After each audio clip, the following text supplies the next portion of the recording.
Gulf focus വിശദമായ റിപ്പോർട്ടുകളിലേക്ക് കടക്കുകയാണ്. ഖത്തറിൽ പൊതുസ്ഥലങ്ങളിൽ വാഹനങ്ങൾ പാർക്ക് ചെയ്യുന്നതിന് പാർക്കിംഗ് ഫീസ് ഏർപ്പെടുത്താനുള്ള മന്ത്രിതല തീരുമാനം ഉടൻ ഉണ്ടായേക്കുമെന്ന് റിപ്പോർട്ട്. പാർക്കിംഗ് ഫീസ് ഏർപ്പെടുത്തുന്നതുമായി ബന്ധപ്പെട്ട് മന്ത്രാലയം വിവിധ വകുപ്പുകളുമായി സഹകരിച്ച് പൊതു പാർക്കിംഗ് മാനേജ്മെന്റ് പ്രൊജക്ട് നടപ്പിലാക്കും. ഖത്തർ ടെലിവിഷനുമായി സംസാരിക്കുന്നതിനിടെ മുനിസിപ്പാലിറ്റി മന്ത്രാലയത്തിലെ technical office director engineer Tariq Al തമീമിയാണ് പാർക്കിംഗ് ഫീസ് ഏർപ്പെടുത്തുന്നതുമായി ബന്ധപ്പെട്ട സൂചന നൽകിയത്. ഇതിന്റെ ഭാഗമായി West Bay, Corniche, central Doha എന്നിവിടങ്ങളിൽ ഇതുവരെ 3300 വാഹന പാർക്കിംഗ് സെൻസറുകൾ ആദ്യഘട്ടത്തിൽ സ്ഥാപിച്ചിട്ടുണ്ടെന്നും അദ്ദേഹം കൂട്ടിച്ചേർത്തു. നിലവിൽ പാർക്കിംഗുമായി ബന്ധപ്പെട്ട നിയമലംഘനങ്ങൾ കണ്ടെത്താൻ പ്രധാന റോഡുകളിൽ നിരീക്ഷണ ക്യാമറകളും മറ്റുപകരണങ്ങളും സ്ഥാപിക്കുന്ന ജോലികൾ പുരോഗമിക്കുകയാണ്. നിലവിൽ ഖത്തറിൽ പൊതുനിരത്തുകളുടെ ഓരങ്ങളിൽ വാഹനങ്ങൾ പാർക്ക് ചെയ്യുന്നതിന് സൂക്ക് വാക്കിഫ് പോലുള്ള ചുരുക്കം ചില സ്ഥലങ്ങളിൽ മാത്രമാണ് പേ പാർക്കിംഗ് സംവിധാനമുള്ളത്. എന്നാൽ പാർക്കിംഗ് ക്രമീകരിക്കുന്നതിലൂടെ തിരക്കേറിയ സ്ഥലങ്ങളിൽ വാഹനം പാർക്ക് ചെയ്യുന്നതിനുള്ള ബുദ്ധിമുട്ടുകൾ കുറക്കാൻ കഴിയുമെന്നാണ് അധികൃതർ പ്രതീക്ഷിക്കുന്നത്. അന്തരീക്ഷ മലിനീകരണം, റോഡുകളിലെ തിരക്ക് എന്നിവ കുറയ്ക്കുന്നതിനും ട്രാഫിക് സുരക്ഷ വർദ്ധിപ്പിക്കുന്നതിനും തെറ്റായ പാർക്കിംഗുമായി ബന്ധപ്പെട്ട നിയമലംഘനങ്ങൾ തടയുന്നതിനും പാർക്കിംഗ് ഫീസ് ഏർപ്പെടുത്തുന്നതിലൂടെ കഴിയുമെന്നാണ് പ്രതീക്ഷ. പൊതുസ്ഥലങ്ങളിലെ വാഹനങ്ങളുടെ പാർക്കിംഗ് സംബന്ധിച്ച 2021 13-ാം നമ്പർ നിയമം നടപ്പിലാക്കുന്നതിന് മുനിസിപ്പൽ മന്ത്രാലയം മന്ത്രിതല തീരുമാനത്തിന് കാത്തിരിക്കുകയാണെന്നും ഇതിന് ഉടൻ അംഗീകാരം ലഭിക്കുമെന്ന് പ്രതീക്ഷിക്കുന്നതായും എഞ്ചിനീയർ താരിഖ് അൽ തമീമി പറഞ്ഞു. അതേസമയം ദുബായ് മാതൃകയിൽ ഖത്തറിലും പാർക്കിംഗ് ഫീസ് ഏർപ്പെടുത്തുന്നത് കുറഞ്ഞ വരുമാനക്കാരായ പ്രവാസികൾക്ക് തീർച്ചയായും തിരിച്ചടിയാകും. അൻവർ പാലേരി, 24, ദോഹ. സൗദിയിൽ കഴിഞ്ഞ 3 മാസത്തിനിടെ 95,000-ലേറെ വാണിജ്യ രജിസ്റ്ററുകൾ ഇഷ്യൂ ചെയ്തതായി റിപ്പോർട്ട്. ഇ കൊമേഴ്സ് മേഖലയിൽ നിരവധി സ്ഥാപനങ്ങളാണ് ആരംഭിച്ചത്. കഴിഞ്ഞ വർഷം 3-ാം പാദത്തിൽ 2000-ലേറെ നിക്ഷേപ ലൈസൻസുകൾ അനുവദിച്ചിരുന്നു. 2023 4-ാം പാദത്തിൽ 95,000-ലേറെ വാണിജ്യ രജിസ്റ്ററുകൾ ഇഷ്യൂ ചെയ്തതായി സൗദി വാണിജ്യ മന്ത്രാലയം വെളിപ്പെടുത്തി. ഇതോടെ രാജ്യത്ത് ആകെ അനുവദിച്ച ലൈസൻസുകളുടെ എണ്ണം 14 ലക്ഷം കവിഞ്ഞു. ഇ കൊമേഴ്സ് മേഖലയിലുള്ള സ്ഥാപനങ്ങളുടെ എണ്ണം 24% ഉയർന്നു. ഈ രംഗത്തെ രജിസ്റ്ററുകളുടെ എണ്ണം 37,400 റിയാദ് മേഖലയിൽ മാത്രം 15,000 ഇ കൊമേഴ്സ് രജിസ്റ്ററുകൾ ഇഷ്യൂ ചെയ്തു. ഇ കൊമേഴ്സ് മേഖലയിൽ ഏറ്റവും കൂടുതൽ വളർച്ചയുള്ള 10 രാജ്യങ്ങളിലൊന്നാണ് സൗദി. അതേസമയം 2023 3-ാം പാദത്തിൽ സൗദിയിൽ 2,100-ലധികം നിക്ഷേപ ലൈസൻസുകൾ അനുവദിച്ചതായി സൗദി നിക്ഷേപ മന്ത്രാലയം വെളിപ്പെടുത്തി. കഴിഞ്ഞ വർഷത്തേക്കാൾ ഇത് 135.4% കൂടുതലാണ്. തസാത്തുർ ഇളവിന്റെ ഭാഗമായി അനുവദിച്ച ലൈസൻസുകൾക്ക് പുറമെയുള്ള കണക്കാണിത്. സുരക്ഷിതമായ നിക്ഷേപ സാഹചര്യവും നടപടിക്രമങ്ങൾ സുതാര്യമാക്കിയതുമാണ് നിക്ഷേപങ്ങളുടെ എണ്ണം കൂടാൻ കാരണം. 3-ാം പാദത്തിലെ കണക്കനുസരിച്ച് ഏറ്റവും കൂടുതൽ നിക്ഷേപം വന്നത് വ്യക്തിഗത സേവന മേഖലയിലാണ്. ആകെ നിക്ഷേപത്തിന്റെ 11.8% ഇത്തരം സ്ഥാപനങ്ങളാണ്. ഹോൾസെയിൽ, റീറ്റെയിൽ, റെസ്റ്റോറന്റ് മേഖലകളിൽ 5.4%, ട്രാൻസ്പോർട്ടേഷൻ, സ്റ്റോറേജ്, കമ്മ്യൂണിക്കേഷൻ മേഖലകളിൽ 5.1% നിക്ഷേപം നടത്തി. അതേസമയം വിദേശ വ്യാപാരത്തിന്റെ അളവ് 3-ാം പാദത്തിൽ കഴിഞ്ഞ വർഷത്തേക്കാൾ 14.1% കുറഞ്ഞതായും ഇതു സംബന്ധമായ റിപ്പോർട്ട് പറയുന്നു. ജലീൽ കടമകലം, 24, ജിദ്ദ. പ്രവാസികളുടെ മൃതദേഹം നാട്ടിലെത്തിക്കുന്നതിലെ കാലതാമസം തുടർക്കഥയാകുന്നു. മൃതദേഹം കയറ്റിവിടുന്നതിന് ഇന്ത്യയിൽ നിന്ന് അനുമതി ലഭിക്കാൻ കാലതാമസം നേരിടുന്നതാണ് പ്രധാന പ്രശ്നം. മൃതദേഹങ്ങൾ കൊണ്ടുപോകാൻ കേന്ദ്രാനുമതി വേണ്ട എന്ന് കേന്ദ്ര വിദേശകാര്യ സഹമന്ത്രി വി മുരളീധരൻ പറഞ്ഞെങ്കിലും പ്രതിസന്ധി തുടരുകയാണ്. മരണപ്പെട്ടാലും പ്രവാസിക്ക് ലഭിക്കുന്നത് അനീതി മാത്രമാണ്. ഒരാൾ മരണപ്പെട്ടു കഴിഞ്ഞാൽ മൃതദേഹം നാട്ടിലെത്തിക്കണമെങ്കിൽ അനുമതികൾക്കായി ദിവസങ്ങളോളം കാത്തിരിക്കേണ്ട അവസ്ഥ. നിരവധി മൃതദേഹങ്ങളാണ് നാട്ടിലെത്തിക്കാനായി ഇപ്പോഴും ഇവിടെ കാത്തിരിക്കുന്നത്.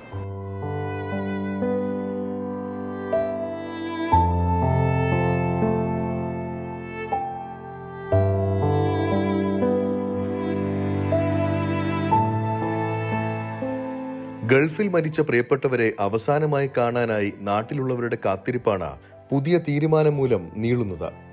കേന്ദ്ര ആരോഗ്യ മന്ത്രാലയത്തിൽ നിന്നുള്ള പ്രൊഫഷണൽ സർട്ടിഫിക്കറ്റ് ലഭിക്കാനെടുക്കുന്ന കാലതാമസമാണ് മൃതദേഹങ്ങൾ നാട്ടിലെത്താൻ വിലങ്ങുതടിയാകുന്നത്.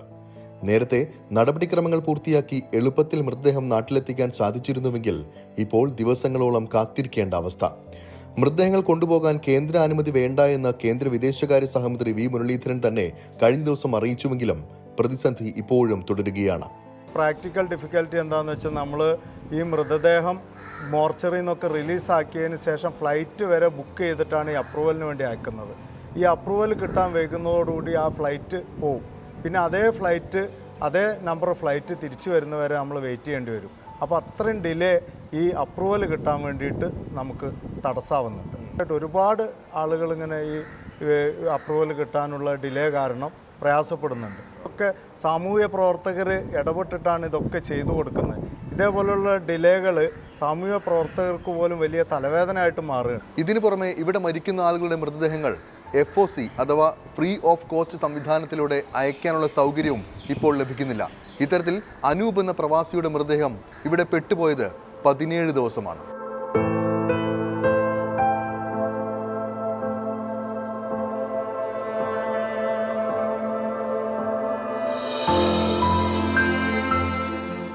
UAE-ൽ നിന്ന് നാട്ടിലേക്ക് മൃതദേഹം അയക്കാനുള്ള തുക 1,00,000-ലധികം രൂപയാണ്. ഇവിടെ മരിക്കുന്ന സാധാരണ തൊഴിലാളിയുടെ കുടുംബങ്ങളാണ് ഈ അവസരത്തിൽ ദുരിതത്തിലാവുക. ഇത്തരം സമയത്ത് മൃതദേഹം FOC അയക്കാൻ കോൺസുലേറ്റിനെ സമീപിച്ചപ്പോൾ ലഭിച്ച മറുപടി ഇങ്ങനെ: ബോഡി റിലീസ് ചെയ്ത് എംബാം ചെയ്യാനായിട്ട് സോനാപൂർ വരുന്നു. സോനാപൂർ വരുമ്പോഴാണ് അവിടെ നമ്മളോട് പറയണത് 6200 ദറംസ് വേണം എംബാം ചെയ്ത് ഫ്ലൈറ്റിൽ കയറ്റിവിടാൻ. ഇതിൽ ഇടപെട്ടത് അഷ്റഫ് താമരശ്ശേരിയാണ്. അദ്ദേഹത്തിൻ്റെ റിക്വസ്റ്റ് പ്രകാരം നമ്മൾ ഇന്ന് രാവിലെ നമ്മളെ കോൺസുലേറ്റിൽ, ഇന്ത്യൻ കോൺസുലേറ്റിൽ നമ്മൾ രാവിലെ ഒരു 7:30 ആയപ്പോഴേക്കും ഞങ്ങളവിടെ എത്തി. അവിടെ ചെന്ന് നമ്മളെല്ലാ പേപ്പേഴ്സും ഓക്കെയാണ്. അതായത് ഇവരെ എന്തെങ്കിലും ഒരു സഹായം കിട്ടിക്കഴിഞ്ഞാൽ നമുക്ക് ഈ ബോഡി ഇവിടുന്ന് കയറ്റി വിടാൻ പറ്റും. അതിനുവേണ്ടി നമ്മളൊരു 9 മണി വരെ വെയിറ്റ് ചെയ്തു. അവിടെ ചെന്നപ്പോൾ അവർ പറയണതെന്ന് വെച്ചാൽ വൈഫിൻ്റെ സ്റ്റേറ്റ്മെൻറ്റ് ഒരെണ്ണം വേണം, പിന്നെ 6 മാസത്തെ ബാങ്ക് സ്റ്റേറ്റ്മെൻറ്റ് വേണം, മൂന്നാമതായിട്ട് തഹസീൽദാർ അറ്റസ്റ്റ് ചെയ്ത സർട്ടിഫിക്കറ്റ് വേണം. ഇന്ന് ബോഡി പോകാൻ തയ്യാറായി നിൽക്കുന്ന ബോഡിക്ക് നമ്മൾ ഇത്രയും സാധനങ്ങൾ നമുക്ക് ഓൺലൈനിലായിട്ട് നമുക്ക് പോസിബിൾ അല്ല. ഇപ്പോൾ നമ്മുടെ നാട്ടിൽ നിന്ന് കിട്ടുക എന്ന് പറഞ്ഞാൽ പോസിബിളായ കാര്യമല്ല. അതിനുവേണ്ടി നമുക്ക് എത്ര നേരം അവരത് വീണ്ടും റിക്വസ്റ്റ് ചെയ്യുന്നു, നിങ്ങൾക്ക് എന്തെങ്കിലും ചെയ്തു തരാൻ പറ്റുമോ? നമ്മൾ ഇന്ത്യൻസ് ആണല്ലോ, ഞാനൊരു പാകിസ്ഥാനിയല്ല, ഞാനൊരു ഇന്ത്യനാണ്, ഇന്ത്യൻ പൗരനാണ്. നമ്മുടെ കോൺസുലേറ്റിൽ പോയിട്ടാണ് നമ്മൾ ഈ റിക്വസ്റ്റ് ചെയ്യണത്. ഒരു വിസിറ്റിംഗ് വിസയിൽ നിൽക്കുന്ന പയ്യൻ്റെ ബോഡി നാട്ടിലേക്ക് കൊണ്ടുപോകാനായിട്ട് നിങ്ങൾക്ക് എന്തെങ്കിലും ചെയ്തു തരാൻ പറ്റുമോ എന്ന് ചോദിച്ചപ്പോൾ അവർക്കൊന്നും ചെയ്യാതെ തരാൻ പറ്റില്ല. സുമനസ്സുകളുടെ സഹായത്തോടെ ഈ തുക സമാഹരിച്ചാണ് പലപ്പോഴും ഇത്തരം മൃതദേഹങ്ങൾ നാട്ടിലെത്തിക്കാനാകുന്നത്. പ്രവാസികൾക്ക് വേണ്ടി ഉപയോഗിക്കേണ്ട വെൽഫെയർ ഫണ്ട് കെട്ടിക്കിടക്കുമ്പോഴാണ് ഇത്തരത്തിലുള്ള ദുരവസ്ഥ ഇവിടെ അനുഭവപ്പെടുന്നത് എന്നതാണ് ശ്രദ്ധേയം. അടിയന്തരമായ ഇടപെടലാണ് അധികാരികളുടെ ഭാഗത്തു നിന്ന് ആവശ്യം. ദുബായിൽ നിന്നും ശരത് ചെറുകുന്നിനൊപ്പം അരുൺ പാറാട്ട്, 24. കുവൈത്തിൽ ബംഗ്ലാദേശുകാരനെ മർദ്ദിച്ച് അവശനാക്കിയ കേസിൽ പോലീസ് ഉദ്യോഗസ്ഥന് 7 വർഷം തടവ്. അപ്പീൽ കോടതിയുടേതാണ് വിധി. വീട്ടിലെ സ്വന്തം വാഹനം കഴുകാൻ താമസിച്ചതിനാണ് പോലീസ് ഉദ്യോഗസ്ഥൻ ഗാർഹിക തൊഴിലാളിയായ ബംഗ്ലാദേശ് സ്വദേശിയെ മർദ്ദിച്ചതെന്ന് അന്വേഷണ ഉദ്യോഗസ്ഥർ കണ്ടെത്തിയിരുന്നു. കുവൈത്തിൽ ഒട്ടകത്തിന്റെ ചവിട്ടേറ്റ യുവാവിന് ദാരുണാന്ത്യം. അബ്ദലിയിലെ ഫാമിലാണ് സംഭവമുണ്ടായത്. ഇയാളെ ആശുപത്രിയിലേക്ക് എത്തിച്ചെങ്കിലും ജീവൻ രക്ഷിക്കാൻ കഴിഞ്ഞില്ല. സംഭവത്തിൽ അന്വേഷണം പോലീസ് ആരംഭിച്ചിട്ടുണ്ട്.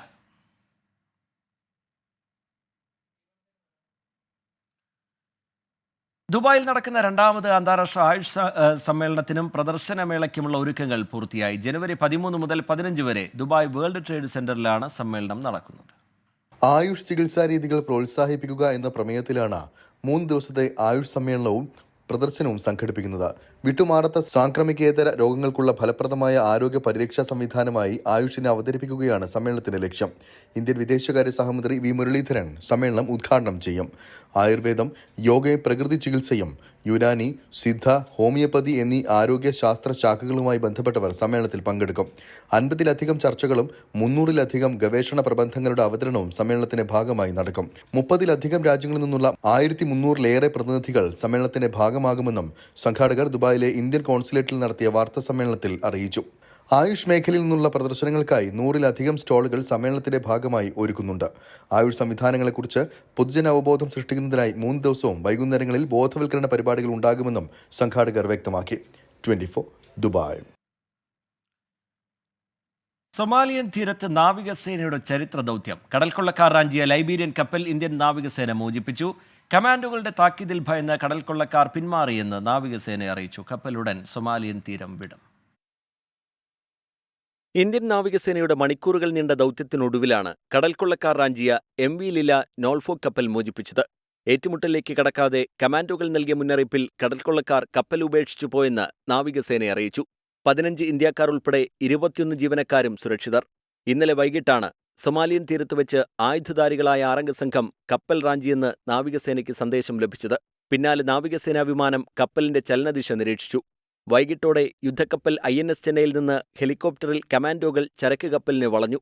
സ്പീഡ് ബോട്ടിൽ കമാൻഡുകൾ ചരക്ക് കപ്പലിലേക്ക് എത്തുമ്പോഴേക്കും കടൽക്കൊള്ളക്കാർ കപ്പൽ ഉപേക്ഷിച്ചു മടങ്ങി. പിന്നീട് കപ്പൽ നാവികസേനയുടെ നിയന്ത്രണത്തിലായി. കൊള്ളക്കാർ കപ്പൽ റാഞ്ചിയെങ്കിലും കപ്പൽ പൂർണ്ണ നിയന്ത്രണത്തിലാക്കാൻ കഴിയാത്തതിനാൽ ജീവനക്കാർ സുരക്ഷിതരായിരുന്നു. ദൗത്യത്തിന്റെ ദൃശ്യം നാവികസേന പുറത്തുവിട്ടു. അറബിക്കടലിൽ നിരീക്ഷണം ശക്തമാക്കാൻ യുദ്ധക്കപ്പലുകൾക്ക് നാവികസേന നിർദ്ദേശം നൽകി. ഇതിനായി 4 കപ്പലുകളെയാണ് നാവികസേന വിന്യസിച്ചിരിക്കുന്നത്. 24 ഡൽഹി. പ്രധാനമന്ത്രിയുടെ തൃശൂർ പ്രസംഗത്തിൽ വിമർശനം കടുപ്പിച്ച് CPIM. കേസന്വേഷിക്കാൻ കേന്ദ്ര ഏജൻസികൾക്ക് തടസ്സമെന്തായിരുന്നുവെന്ന് CPIM സംസ്ഥാന സെക്രട്ടറി MV ഗോവിന്ദൻ ചോദിച്ചു. സ്വർണ്ണക്കടത്ത് കേസിൽ കേന്ദ്ര സർക്കാരിനോട് അന്വേഷണം ആവശ്യപ്പെട്ടത് മുഖ്യമന്ത്രിയാണെന്ന് LDF കൺവീനർ EP ജയരാജൻ പറഞ്ഞു. സ്വർണ്ണക്കടത്തുമായി ബന്ധപ്പെട്ട് പ്രധാനമന്ത്രി തൃശൂരിൽ നടത്തിയ പ്രസ്താവനയെയാണ് CPIM രൂക്ഷമായി വിമർശിക്കുന്നത്. സ്വർണ്ണക്കടത്ത് കേസ് കൈകാര്യം ചെയ്യേണ്ടത് കേന്ദ്ര ഏജൻസികളാണ്. കേസ് അന്വേഷിക്കാൻ എന്തായിരുന്നു തടസ്സം? ആളെ പറ്റിക്കാൻ പൈങ്കിളി കഥകളുമായി ഇറങ്ങുകയാണ് പ്രധാനമന്ത്രിയും BJPയുമെന്ന് MV ഗോവിന്ദൻ. കേരളത്തിലും ഇന്ത്യയിൽ അങ്ങോളം ഇങ്ങോളവും നടത്തുന്ന വിമാനത്താവളങ്ങൾ കേന്ദ്രീകരിച്ച്, പ്രധാനമായിട്ട് അവിടെയാണ് കേന്ദ്രീകരിച്ച് നടക്കുന്ന സ്വർണ്ണക്കള്ളക്കടത്ത് കൈകാര്യം ചെയ്യേണ്ടത് ഒരു സംസ്ഥാന ഗവൺമെൻറ്റുമല്ല, പൂർണ്ണമായിട്ടും കേന്ദ്ര ഏജൻസികളാണ്. എല്ലാ കാര്യങ്ങളും നിർവഹിക്കാൻ ഉത്തരവാദപ്പെട്ടവർ കേന്ദ്ര ഏജൻസികളാണ്. അന്വേഷണം RSS BJP കേന്ദ്രങ്ങളിലേക്ക് നീണ്ടതോടെയാണ് കേസിലെ കഥാനായിക RSS ക്യാമ്പിലെത്തിയതെന്ന് LDF convener EP Jayarajan. ഇത് അവരിലേക്ക് BJP RSSലേക്ക് ഇതിൻ്റെ മുന നീണ്ടുപോയി. അങ്ങനെയാണല്ലോ ഇതിലെ കഥാനായിക RSSൻ്റെ ക്യാമ്പിലെത്തിയതും അവർ സംരക്ഷിച്ചതും അവർ ജോലി കൊടുത്തതും ഇപ്പോഴും അവർ കൊണ്ടു നടക്കുന്നതുമൊക്കെ. അതുകൊണ്ട് ഇപ്പോൾ അവരുടെ നേരേക്ക് ഇത് ചാടിക്കടന്നിരിക്കുകയാണ്. പ്രധാനമന്ത്രിയുടെയും അന്വേഷണ ഏജൻസികളുടെയും ഔദാര്യം മുഖ്യമന്ത്രിക്ക് ആവശ്യമില്ലെന്ന് CPIM കേന്ദ്ര കമ്മിറ്റി അംഗം AK ബാലൻ. 3 ഏജൻസികൾ 1 വർഷം അന്വേഷണം നടത്തി ചാർജ് ഷീറ്റ് കൊടുത്ത കേസുമായി ബന്ധപ്പെട്ടുകൊണ്ട് അതിൽ വരാത്തൊരു കാര്യം ബഹുമാനപ്പെട്ട പ്രധാനമന്ത്രി 2 പ്രാവശ്യമായി ഈ രൂപത്തിലുള്ള വെളിപ്പെടുത്തൽ നടത്തുകയാണ്. വനിതാ സംവരണ നിയമം നടപ്പാക്കാൻ കേന്ദ്ര സർക്കാരിന് ഇതുവരെ കഴിഞ്ഞിട്ടില്ലെന്നും ജനങ്ങളെ തെറ്റിദ്ധരിപ്പിക്കുകയാണെന്നും AK ബാലൻ ആരോപിച്ചു. 24 തിരുവനന്തപുരം. തേക്കിൻകാട് മൈതാനിയിലെ BJP യൂത്ത് കോൺഗ്രസ് സംഘർഷത്തിൽ BJP തൃശൂർ ജില്ലാ പ്രസിഡന്റിനെതിരെ കേസെടുത്തു. യുവമോർച്ച നേതാവ് മനോജ് 1-ാം പ്രതിയും BJP ജില്ലാ അധ്യക്ഷൻ KK അനീഷ് കുമാറിനെ 2-ാം പ്രതിയാക്കിയുമാണ് കേസ്. ആൽമരക്കൊമ്പ് മുറിച്ച് വിശ്വാസത്തെ പ്രധാനമന്ത്രി വ്രണപ്പെടുത്തിയെന്ന് TN പ്രതാപൻ MP കുറ്റപ്പെടുത്തി. പ്രധാനമന്ത്രി പ്രസംഗിച്ച വേദിക്ക് സമീപം ചാണകവെള്ളം തെളിച്ച് പ്രതിഷേധിക്കാനെത്തിയ യൂത്ത് കോൺഗ്രസ് KSU പ്രവർത്തകരെ ആക്രമിച്ച സംഭവത്തിലാണ് BJP ജില്ലാ പ്രസിഡന്റിനെതിരെ കേസെടുത്തത്. യുവമോർച്ച നേതാവ് മനോജിനെ 1-ാം പ്രതിയും BJP ജില്ലാ അധ്യക്ഷൻ KK അനീഷ് കുമാറിനെ 2-ാം പ്രതിയുമാക്കിയാണ് തൃശൂർ ഈസ്റ്റ് പോലീസ് കേസെടുത്തത്. തലയ്ക്കു പരിക്കേറ്റ KSU പ്രവർത്തകൻ സലീമുദ്ദീൻ തൃശൂരിലെ ആശുപത്രിയിൽ ചികിത്സയിലാണ്. അതേസമയം ആൽമരക്കൊമ്പ് മുറിച്ച് വിശ്വാസത്തെ പ്രധാനമന്ത്രി നരേന്ദ്രമോദി വ്രണപ്പെടുത്തിയെന്ന് TN പ്രതാപൻ MP പറഞ്ഞു. വിശ്വാസികളുടെ വിശ്വാസത്തെ വ്രണപ്പെടുത്തുന്ന രീതിയിൽ നായ്ക്കനാലിലെ ആൽമരത്തിന്റെ പ്രധാന ഭാഗങ്ങൾ കൊച്ചി ദേവസ്വം ബോർഡിൻ്റെയോ ഒന്നും അനുമതിയില്ലാതെ മുറിച്ച് മാറ്റുന്ന സാഹചര്യമാണ് അതിന് പകരമുണ്ടായത്. TN പ്രതാപൻ MPക്ക് പോപ്പുലർ ഫ്രണ്ടുമായി ബന്ധമുണ്ടെന്ന് BJP സംസ്ഥാന വൈസ് പ്രസിഡന്റ് B ഗോപാലകൃഷ്ണൻ ആരോപിച്ചു. TN പ്രതാപൻ SDPI തേജസ് വാരിക ക്യാമ്പയിൻ ഉദ്ഘാടനം ചെയ്യുന്നതിന്റെ ചിത്രം പുറത്തുവിട്ടാണ് B ഗോപാലകൃഷ്ണന്റെ ആരോപണം. PFIയുമായി ബന്ധമുണ്ടെന്ന് തെളിയിക്കാൻ TN പ്രതാപൻ K സുരേന്ദ്രനെ വെല്ലുവിളിച്ചിരുന്നു. അനുമതിയില്ലാതെ ജാഥ നടത്തിയതിനും സംഘത്തിലേർപ്പെട്ടതിനും ഇരുവിഭാഗത്തിലെയും 20-ലധികം പ്രവർത്തകർക്കെതിരെയും കേസെടുത്തിട്ടുണ്ട്. 24 തൃശൂർ. മുഖ്യമന്ത്രി സൂര്യനെപ്പോലെയാണെന്നും അടുത്തുപോയാൽ കരിഞ്ഞു പോകുമെന്നും CPIM സംസ്ഥാന സെക്രട്ടറി MV ഗോവിന്ദൻ. കറപുരളാത്ത കൈയാണ് മുഖ്യമന്ത്രിയുടേത്. അദ്ദേഹത്തിൻ്റേത് സംശുദ്ധ രാഷ്ട്രീയമാണെന്നും MV ഗോവിന്ദൻ പറഞ്ഞു. നിങ്ങൾ എന്തെല്ലാം അന്വേഷണം 6-7 ഏജൻസികൾ ചേർന്ന് കഴിഞ്ഞ അസംബ്ലി തെരഞ്ഞെടുപ്പിന് മുമ്പ് എല്ലാം കൂടി കുത്തിക്കലക്കി എന്തും ചെയ്യുന്ന നിലപാടിലേക്ക് എത്തിയിട്ട് നിങ്ങൾക്ക് മുഖ്യമന്ത്രിയിലേക്ക് എത്താൻ ഒരു വഴിയുണ്ടായിരുന്നില്ല. അതാ കാര്യം. പരിശുദ്ധമായ ഒരു രാഷ്ട്രീയത്തിൻ്റെ കറപുരളാത്ത ഒരു കൈയുടെ ഉടമയാണ് കേരളത്തിൻ്റെ മുഖ്യമന്ത്രി. അതുകൊണ്ടാണ് നിങ്ങൾക്ക് എത്താനാവാത്തത്. നിങ്ങൾക്ക് ആഗ്രഹിക്കാനിട്ടല്ല, BJP ആഗ്രഹിക്കാനിട്ടല്ല, UDF ആഗ്രഹിക്കാനിട്ടല്ല. പക്ഷേ ആഗ്രഹിച്ചാലും എത്താനാവാത്ത നിലയിലുള്ള അത്രയും ദൂരത്താണ്, സൂര്യനെ പോലെ. അതാ കാര്യം കേട്ടോ, കരിഞ്ഞു പോകും.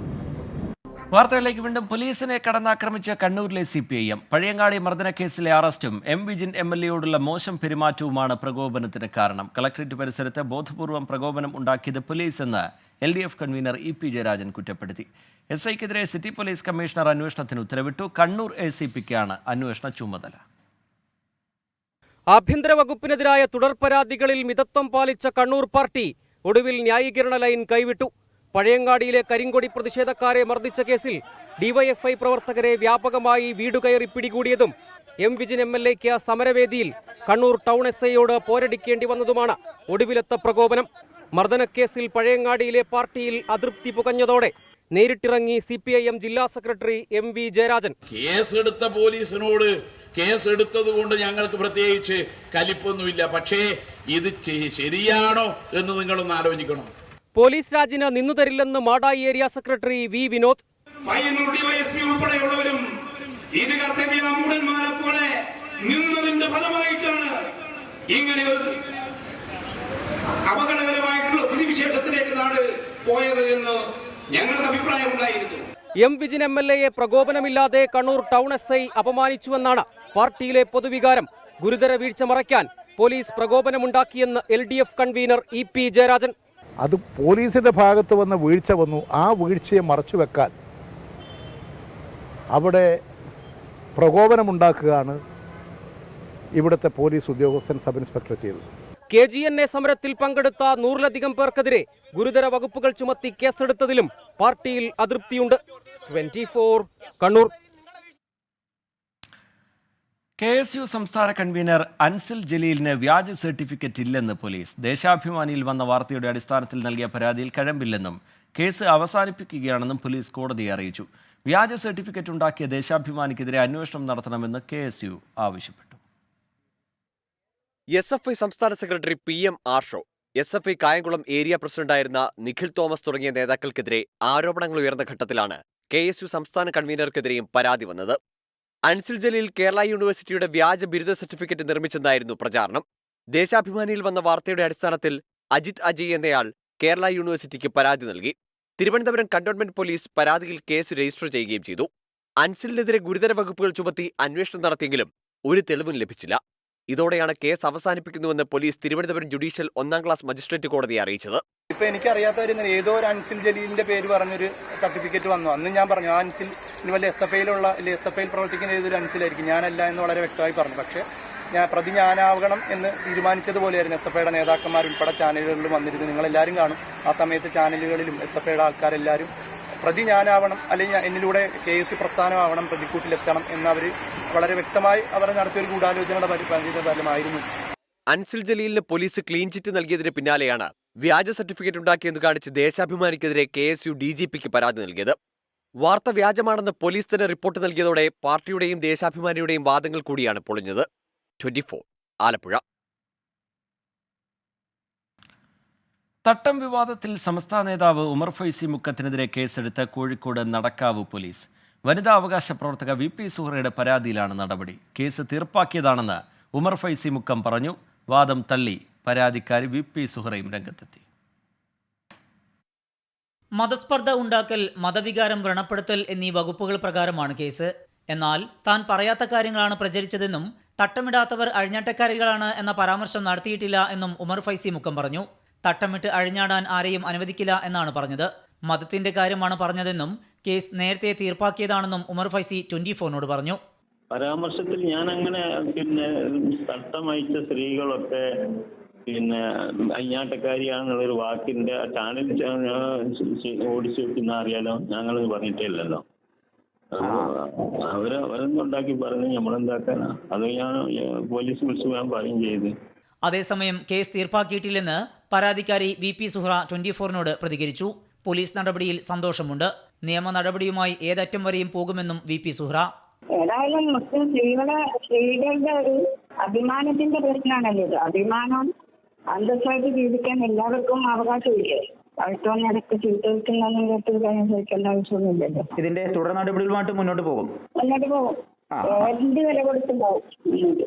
ഉമർ ഫൈസിക്കെതിരായ പോലീസ് നടപടിയിൽ ശക്തമായ പ്രതിഷേധമുണ്ടെന്ന് SYS സംസ്ഥാന സെക്രട്ടറി അബ്ദുസമദ് പൂക്കോട്ടൂർ.